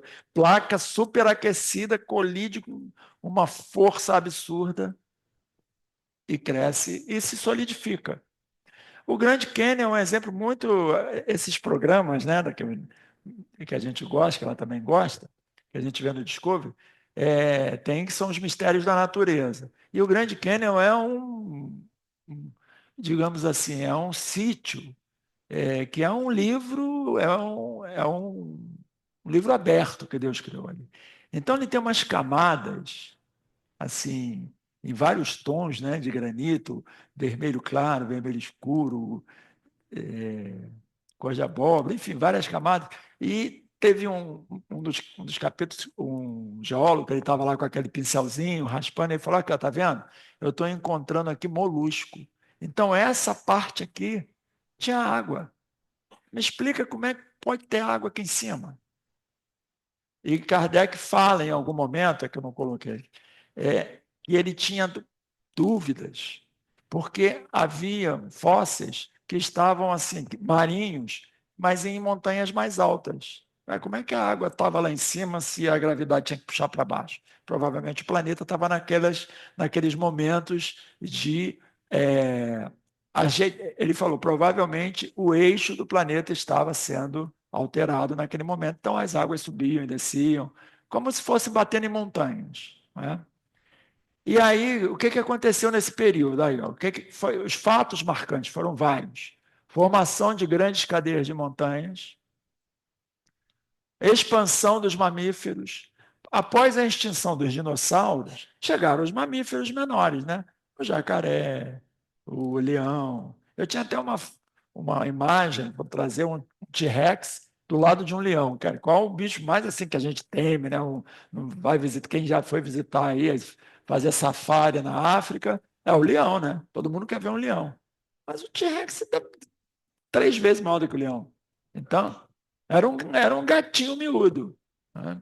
Então, o próprio leão, que é o chamado rei da selva, eu gosto muito de ver também o mundo animal, eles estavam dormindo depois de, né, terem comido lá uns gnus, feito um churrasco, aí eles estavam dormindo lá, aquela manada, dormindo, debaixo de uma árvore, aquele calor da savana africana, e veio lá os elefantes, tranquilões, passeando.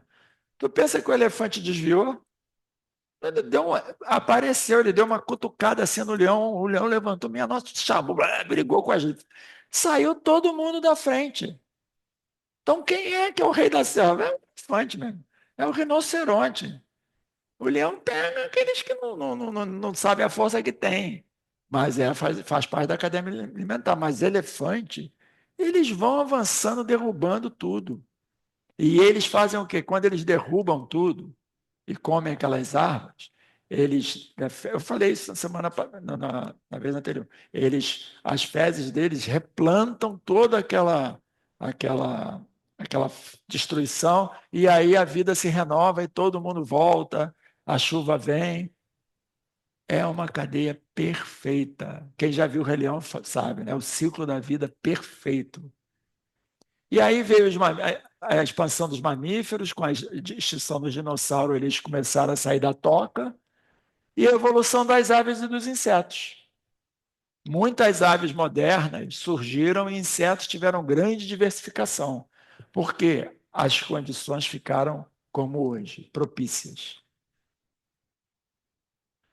E aí, o que marca bem essa questão dos oceanos serem rasinhos, os continentes serem próximos e forem separando? A própria Terra, dando ali um livro aberto, como ele fala no início. A Terra é o próprio livro, não precisa de ninguém escrever nada. Assim como o período de transição viu nascer uma vegetação colossal e o período secundário, os répteis monstruosos, o período terciário viu produzir gigantescos mamíferos, como o elefante, o rinoceronte, o hipopótamo, o mastodonte, o mamute, etc. Tem vários. Esse período viu nascer igualmente os pássaros, bem como a maioria das espécies que ainda vivem nos dias de hoje. O homem já viveu na época dos mamutes. Os mamutes, olha o tamanho do mamute, olha o tamanho do mastodonte, e aí olha o tamanho do elefante. Mesmo naquela época, eles já eram grandes. O mamute, quem viu aí, depois vocês vão ver daqui a pouquinho. Então, o mamute era muito grande, o mastodonte era maior ainda, e o elefante está aqui. Então, eu quero só fazer essa comparação, que o elefante já é gigante, mas em comparação a um período de 2 milhões, né, 66 a 2 milhões, eles foram diminuindo até chegar a esse tamanho que eles estão hoje. Parece um bebê, porque o mamute era imenso, não é? Eu vi um filme, eu gosto de filme, chamado Há 10 mil anos, que era a história da humanidade.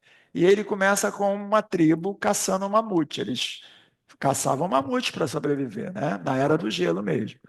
E os mamutes, eles eram imensos, imensos. O homem pequenininho, mas eles eram muitos e tinham o quê? Inteligência. Então, eles encurralavam eles no abismo.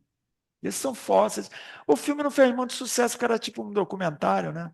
E era com pouco recurso, mas é interessante ver. Eles encurralavam eles num, num abismo, e aí os mais assim fortes conseguiam passar e ficava sempre o mais fraquinho. Aí eles matavam o mamute daquele, alimentava uma semana inteira aquela tribo, entendeu? Então, eles foram, mas muitos morriam, os mamutes. Então, eles viveram com tigre dente de sabre, e nós vamos ver isso daqui a pouquinho aonde? Daqui a pouquinho vocês vão ver. No período diluviano, nós chamamos o período diluviano hoje de período quaternário. Hoje a ciência chama. Mas no século XIX chamou diluviano. Diluviano, gente, vocês já pensam logo naquele grande dilúvio lá de Noé, né? Calma, diluviano é científico esse nome, porque ele fala assim, ó, os novos depósitos que as águas formaram são denominados em geologia de terrenos diluvianos, porque o globo foi mudando de aspecto e aconteceu aquilo, os mares começaram a ficar mais profundos, entendeu? As calotas começaram, era muito gelo, aí começou a derreter. É o que está acontecendo hoje, né? Os mares começaram a ficar mais profundos, formação de rios, era muita água, e aí eles chamaram de períodos diluvianos. As águas violentamente foram afetadas do seu leito e invadiram os continentes, que também ajudou a separar a placa tectônica e os oceanos. Os novos depósitos de água eram chamados de diluvianos, por isso que foi conhecido como diluviano, mas eles trocaram para quaternário justamente para não ter confusão com a Bíblia. Né? Mas é só uma... E é de 2 milhões de anos, gente. É isso aqui, ó, que eu falei, 3 segundos de 24 horas. Porque a ciência, eles chamavam de diluviano por conta de Noé, realmente. Tá? Mas aí a ciência, como já tinha o período terciário, aí eles falaram, gente, mas óbvio, a gente tem até. É que está muito lá atrás, né? Tem lá todas as eras, eles são de. São muitos nomes, muitos que eles foram trocando à medida que a ciência foi. Eles deram nomes. Que nem o próprio em astronomia, o nome desse a planeta é KYZJ, é um nome. Eles só para dividirem como uma tabela periódica, os períodos e as eras e os íons, que as eras ficaram tão grandes também que eles criaram íons, que é o fraternei, aí é muita coisa. Eles criaram uma nomenclatura mais atualizada para não confundir com religião. Então, eles criaram o terciário, nós vivemos no período quaternário. Por isso que eu coloquei aqui, tá? Mas é a mesma coisa. E eu acho que tem até uma lógica chamada de diluviano, porque Kardec explica no item 46 o seguinte: foi também por essa época que os polos começaram a cobrir-se de gelo e que se formaram as geleiras nas montanhas, o que indica notável mudança na temperatura do globo. Então, se tinha muito gelo, quando ele derreteu, não teve dilúvio, gente. É normal. Isso aí é ciência. Mas como teve aquela palavra na Gênese, Moisés escreveu sobre Noé e o dilúvio, aí as coisas, os cientistas terrenos que querem estudar a matéria resolveram mudar tirar essa nomenclatura, né? E no período diluviano, lá no item 46, ele diz o seguinte: essa mudança deve ter sido súbita, mais uma vez, outra mudança súbita, outra mudança drástica, todos os períodos. Uma vez que, se ela houvesse ocorrido gradualmente, os animais como elefantes que só vivem nos climas quentes, África e Índia, e cujos fósseis são encontrados em grande quantidade nas regiões polares, teriam tido tempo de se retirar pouco a pouco para essas regiões mais temperadas, porque o mar era... Então, como eles conseguiram? Porque o mar era raso. E aí a gente descobre isso aonde? Aonde que a gente descobre isso? Na Era do Gelo. Quem viu esse desenho? Olha lá, o mamute, não é? O tigre dente de sabre, tem o primeiro, eles encontram uma criança, eles passam o tempo todo com essa criança, houve uma convivência entre esses animais diferentes. E aí tem esse bicho que ele é ótimo, né? Mas, aqui parece um suricato, mas o mamute, ele é o exemplo vivo de que, e ele era muito peludo, o mamute era muito peludo para se proteger do frio, mas ele migrou. O que eles faziam durante a Era do Gelo? Migrar. Eles não paravam de andar. Não é? O desenho mostra isso em vários deles. Né? Eu vi 3, 4. Aí meus filhos cresceram, graças a Deus, eu parei de ver. Mas enquanto eles estavam lá, eu vi, eu gostava. Eram desenhos bons. Muito bons, explicativos, elucidativos. E aí eles iam migrando, brigando para encontrar o quê? Terra firme. Porque o mar ainda estava o quê? Raso, mas com o degelo causado por aquela criaturinha que queria esconder a noz dele, ele furou lá uma geleira e alagou tudo, mas é só uma analogia. Houve algum cataclismo que fez com que isso acontecesse. Então é só para dar uma descontraída, mas houve essa era do gelo realmente com mudanças climáticas muito grandes. E aí ele fala desse período diluviano, e aí ele entra realmente na parte religiosa da doutrina. Ele diz o seguinte: esse foi o verdadeiro dilúvio universal. Foi quando derreteram as calotas e teve um cataclismo na Terra. As opiniões divergem em relação às causas que devem tê-lo produzido, porém, sejam elas quais forem, o fato é que aconteceu. Derreteu calota, foi Deus que mandou chuva, foi algum asteroide que trouxe muita água. Ninguém sabe. Há muitas dúvidas. A hipótese mais aceita, e é uma hipótese aceita até hoje, tá? É que a posição do eixo da Terra, eu venho falando isso, ela sofreu uma mudança brusca. A mesma coisa que você pegar um copo d'água que está assim e você fazer assim. Olha lá. Eu vou fazer com força, não cai. Aí, ó. Olha aqui. Eu estou aqui, tranquilamente. Daqui a pouco vem, pum, me alaga. Então, você vê que a Terra ela tem 23 graus. Ela gira em 23 graus. Dizem que no planeta de regeneração ela vai ficar em 45, vai ficar mais ameno para o mundo inteiro. Não sei. Mas hoje ela gira em 23 graus e 11 minutos, alguma coisa assim. Então, naquela época, ela devia girar em outro eixo. E aí ela fez uma brusca, uma queda brusca e alagou tudo. Vou beber essa água antes que eu molhe tudo aqui.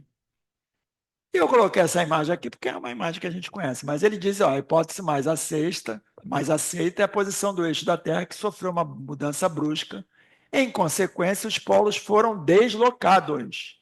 E daí resultou uma projeção geral das águas sobre a superfície. Os polos fizeram assim, o Sol esquentou, derreteu, e aí, gente, onde era terra, né? Não tem aquela música? Vai virar mar, dá no coração, o tempo de abridinha e o mar também vira sertão. Quantos desertos a gente viu o deserto Saara, aquela areia, gente? Aquilo foi mar. Não tem como. Aquilo já foi mar. Quantas transformações a Terra já sofreu? E aí o último, que é o período pós-diluviano, é o período atual, que muitas chamam de Holoceno, e lá a nova nomenclatura diz que é o Antropoceno, o período do homem. Antropoceno quer dizer homem, né? Período humano. Uma vez reestabelecido mais uma vez o equilíbrio, acabou a Era do Gelo. Alguns geólogos dizem que nós estamos no final da Era do Gelo, que ainda estamos. Gente, tem país, Noruega, né, Finlândia, Groenlândia, como é aquele povo 40, 50 graus abaixo do hemisfério norte, Canadá, ainda é muito gelo. Não é? No Polo Sul, muito gelo ainda tem. Então, nós estamos ainda numa parte alguns geólogos acham que nós estamos no finalzinho dessa era do gelo. E que se ela derreter, que se começar a derreter, as calotas estão caindo. E o mar vai ficando cada vez mais, né, cheio. E aí pode acontecer de morrer muita gente, né? Peixe, inclusive. Então, olha só, restabelecido, vamos voltar aqui para aquele período atual, que é o nascimento do homem. Restabelecido o equilíbrio na superfície do planeta, a vida vegetal e animal prontamente retomou seu curso. Lembra que ela estava meio. Ela deu uma paradinha, eu dei uma. Eu não posso ficar. Ela deu uma paradinha, o obsessor está aqui. Ele deu aquela paradinha, porque eu venho para cá, ele para, deu uma paradinha, vou dar uma rearrumada na casa e depois eu abro. E foi isso que ele fez, que o Criador fez. O solo foi consolidado, tornou-se mais estável, nós estamos numa estabilidade maior. O ar mais depurado era apropriado para órgãos mais delicados, como os nossos. Não é tiranossauro, dinossauro que vivia em qualquer. Não, nós temos. Os animais são mais delicados. É como o Guilherme falou, um gatinho. O leão, naquela época, era um gatinho, hoje é um animal de grande porte. Mas existem pequenos animais, nós conseguimos passar muito tempo sem respirar, com ar poluído demais, debaixo d'água. Não, nós temos que ter uma condição, não é, de temperatura. O homem, no verão, estava assim, até quanto o ser humano aguenta de temperatura? Ele não aguenta menos, sem assim grande tecnologia, tá? Ele não suporta menos de 50 graus ou mais de 50 graus. Começa a ter problemas, parada de órgãos e tudo mais. Então, nós temos um equilíbrio, nós precisamos de um equilíbrio que hoje a Terra nos dá. E olha que nós estamos num planeta forjando de prova e expiação, não é? E é um planeta maravilhoso. O homem só apareceu na Terra depois do período diluviano ou surgiu antes dessa época? Porque tem Noé, né? Tem aquela coisa aí. Kardec faz a pergunta. Essa questão é muito controvertida. Ele diz hoje, mas é controvertida até hoje, né?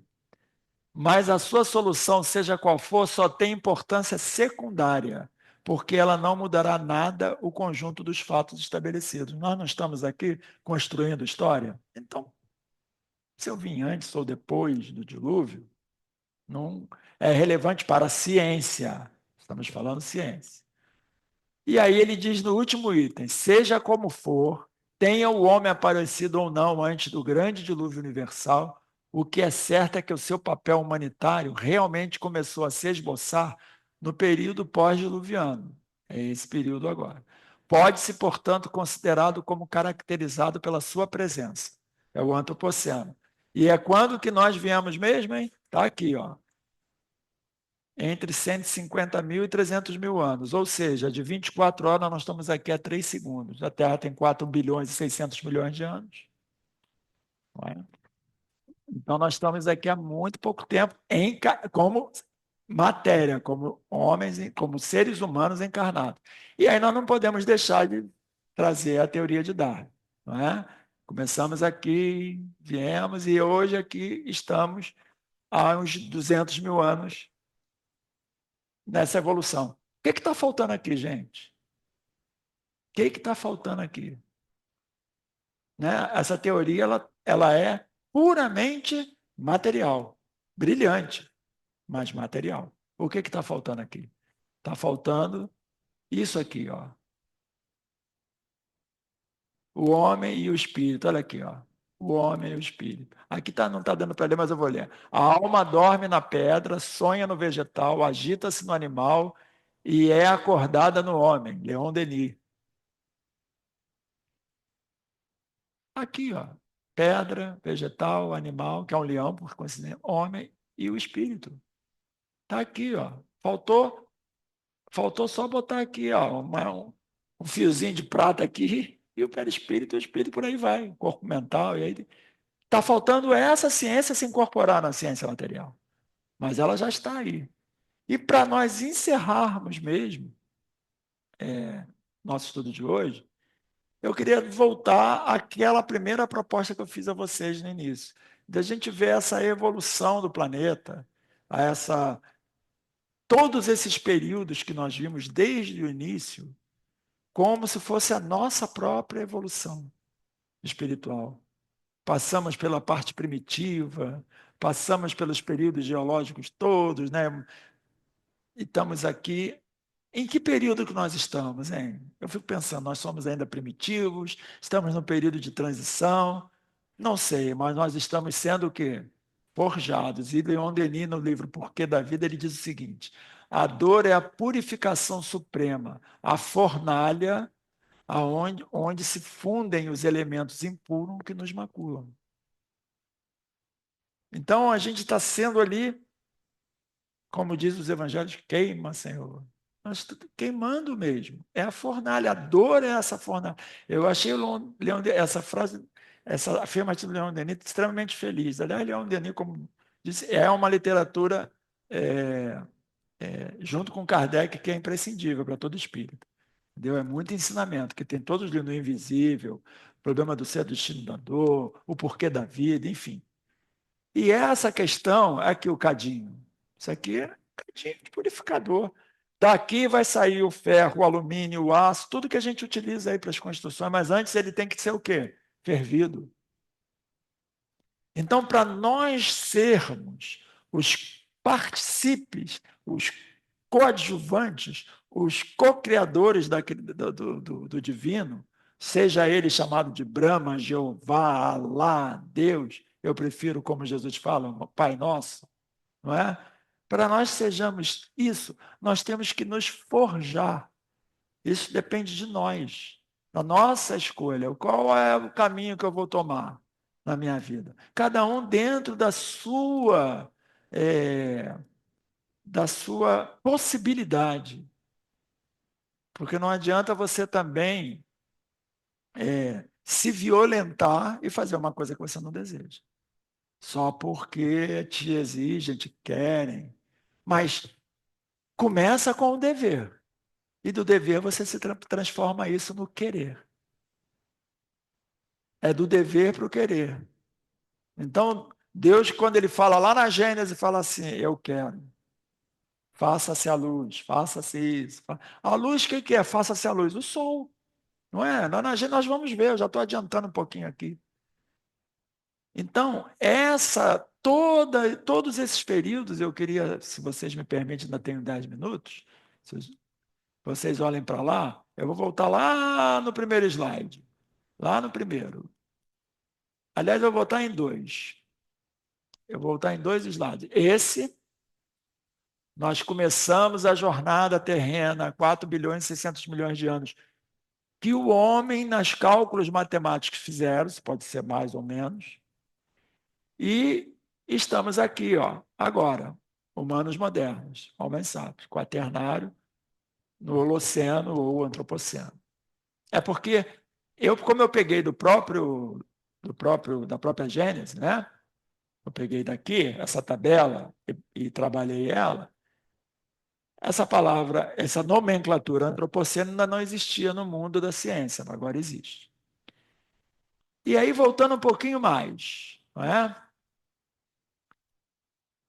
Olha os períodos todos. Por isso que eu estou perguntando, aonde nós estamos? Tira o globo. Período primitivo, primário, de transição, secundário, terciário. Onde é que nós estamos no nascimento do homem integral, na sua plenitude? Nós vamos navegar por todos esses... E eu acho que a gente está por aqui, ó. Eu acho que a gente já andou bastante. Só o fato de estarmos aqui agora, nesse momento, aprendendo, estudando e tentando praticar isso, é uma vitória. Quem éramos nós há 200 anos e que fazíamos em outras vidas? Graças a Deus esquecemos, né? Porque vai que nós estávamos, em vez de estar hoje aqui o bem, estávamos urdindo alguma coisa para o mal. Éramos um grupo... Porque ninguém está aqui por acaso. Nós não estamos aqui por acaso. Ninguém, nenhum de nós, tenham certeza disso. E aí o planeta que nos abriga hoje, olha quanta coisa ele teve que passar para ser o nosso lar, como diz o vídeo, né, do Valmir Cardoso. A Terra pode ser chamada de nosso lar. É o nosso lar. Para onde quer que você se mude. Eu vou me mudar lá para Nova Zelândia. Você vai estar no mesmo lar que eu. E o WhatsApp não deixa ninguém mentir, né? Todo mundo fala com todo mundo em qualquer lugar do mundo. Então, meus irmãos, é isso que eu queria mostrar hoje para vocês. Graças a Deus deu tempo, até sobrou um pouquinho de tempo. Se vocês tiverem alguma dúvida, a gente pode aproveitar esses 5 minutinhos. Fiquem à vontade. Mas eu acredito que muito, que tudo o que nós estamos aprendendo na Gênesis, no Pentateuco, é o grande resumo dele mesmo, do próprio Pentateuco, da pluralidade das existências, da nossa imortalidade, do porquê nós estamos aqui, não é? O porquê nós estamos aqui, qual é o propósito da vida, né? Lá no último, caramba, como eu fiz, Nossa Senhora, nem eu tinha. Está aqui, ó. O porquê da vida. Nós estamos forjando esse espírito iluminado que um dia seremos. Não é? Jesus Gonçalves já está bem mais à frente. Então ele está o quê? Ajudando quem está atrás. Ele está do alto da montanha falando assim: vem comigo que aqui é bom pra caramba. Então eu quero que você venha comigo. E é isso que todos nós estamos fazendo dentro das nossas possibilidades. O mundo lá fora está complicado para chuchu. Não o mundo planeta, o ser humano. O ser humano está muito confuso, né? Está muito. E não é uma crítica, é um momento que nós estamos vivendo. Mas nós vamos ter momentos. Caramba, eu fiquei pensando, vocês, hoje vou lá para o. Estou cansado. Mas vocês fizeram um esforço e vieram. E eu pessoalmente agradeço muito, porque enquanto eu já falei para o Bira, se tiver 2 pessoas, uma pessoa, se ele não me cancelar o curso, eu vou fazer. Porque a gente tem, não importa, porque a condição de desencarnados é muito grande, mas ver vocês aqui, ver rostos, para mim já são amigos, é uma satisfação muito grande para nós, que fazemos um trabalho, que fazemos um estudo que nos congraça, que nos une, que nos dá um propósito.